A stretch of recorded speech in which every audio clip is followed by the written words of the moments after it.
Noong unang panahon, may isang lalaking lubhang mayaman. Araw-araw siyang nagsusuot ng mamahaling damit at kumakain ng masasarap na pagkain. Hindi niya iniisip ang iba, kundi ang sarili lamang. Kay sarap ng buhay.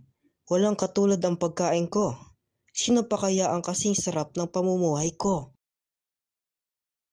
Panginoon, may isang pulubi pong lagi sagit. Ang pangalan niya ay Lazaro, sugaran at gutom. Hayaan niyo siya dyan. Bakit ko siya papakainin? Hindi ko responsibilidad yan. Panginoon, kahit momo lamang ng inyong pagkain, maawa po kayo. Alisin ang pulubing yan. Nakasisira ng tanawin. Opo, Panginoon.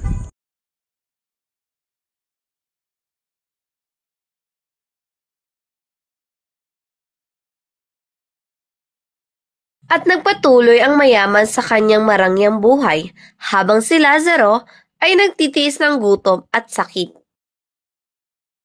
Hindi nagtagal, namatay si Lazaro. Dinala siya ng mga anghel sa piling ni Abraham. Maya-maya, namatay rin ang mayaman at napunta sa lugar ng paghihirap. Abraham, maawa ka. Nakikita ko si Lazaro sa iyong tabi. Pakiusap. Utusan mo siyang basain ang aking mga labi ng kaunting tubig. Nagdurusa ako sa apoy. Anak, alalahanin mong noong ikaw ay nabubuhay, tinamasa mo ang lahat ng kaginhawaan, at si Lazaro ang naghirap. Ngayon, siya ang inaaliw at ikaw ang nagdurusa. At bukod dyan, may malaking bangin na naghihiwalay sa atin. Kung ganoon, pakiusap, isugo niyo si Lazaro sa aking mga kapatid para balaan sila upang hindi sila mapunta rito. Mayroon silang mga propeta at kasulatan.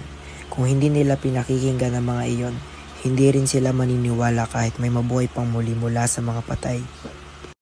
At doon natapos ang lahat. Ang mayaman ay nagdusa dahil sa kanyang pagkakimkim at kawalan ng awa, samantalang si Lazaro ay pinagpahinga sa piling ng Diyos.